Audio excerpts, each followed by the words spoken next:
Gara niya natulog. Putol! Wala, ayaw. Ang bahay na naman kami napunta. Day 4. O, Sabado de Gloria na po. Napakasarap. Only here at biyahe ni Boss Joy. Hello mga kabosing, welcome back to my channel. Behind the Boss Joy na naman po ang inyong lingkod. Sana masamahan niyo po sa ating episode ngayon. Yes. Kumusta nga po ang tanan? Ang tanan na laging nagpasubaybay sa ating munting bahay. Ayan, sana po ay maging okay po kayong lahat. Nasa safety po tayong lahat. Ayan. At ulitin ko po mga kabosing, sana po ay masamahan niyo ako sa ating biyahe ngayon. Ayan. Sana dito sa episode na ito ating tutuklasan kung paano na manghuli ng baboy ramo. Baboy ramo, animas. So tara, let's mga kabosing. So ayan mga kabosing, ayan, malapit na po tayo sa ating location. Ayan. Dito sa Pilipinas, also talaga dito kapag umangatag isang tao, kung anong natapuntan nila, pinagmamalaki nila sa social media. Also, here we go. Ayan. Magkisaali na rin tayo mga kabosing. Diba? So, para naman sikat sila.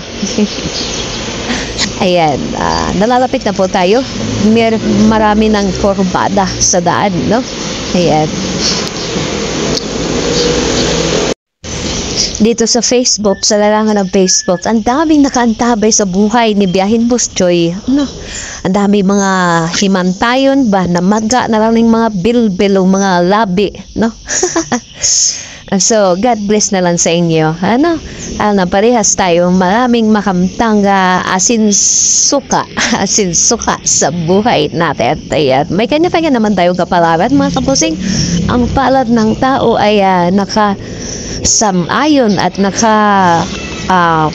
base sa ating mga kapalaran. No? So, ayan na.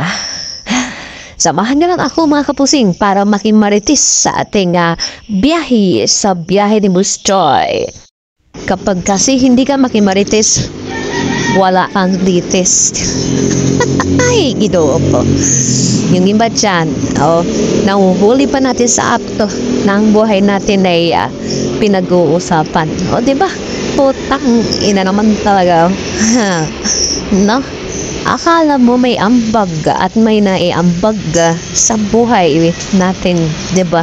Akala mo yung totoo naman talaga nagpapakapal lang talaga sa kanyang labi para lang makikalat. Galit na galit. O yung may latest update sa buhay ni Biyahe ni Boss Joy. Ayan.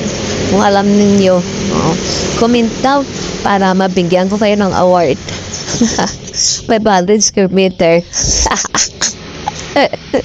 500 square meter para sa latest marites ng buhay ng Biyahe ni Boss Joy. Yung totoo lang ha. Hindi, update nyo ako sa latest na buhay ng Biyahe ni Boss Joy. Alright. So, nandito na po tayo sa kabuuhan ng ating kwento ng buhay. Mga kabuuan, ragid, no? Aray ko po. Diba? Kasi mas gusto ko yung pero sa udalan ba? Diba? Yung personal mo kung pumputahin kaysa sa magpakapal ka ng lapit mo dyan sa kanto-kanto po. Tain na naman talaga. Mabuti sana hindi kita nahuhuli, diba? Parang ang pangit kasi yung ikwento mo yung buhay na wala ka naman talagang totoong alam, diba? Mabuti sana kung may award kasi parang nagkasala ka na nga, no? Tapos nasaktan mo pa yung tao. Patayo mo na lang magkuskus ang iniduro sa bahay mo, diba? Pati ang pagmumukha mo, kuskusin mo na rin, no?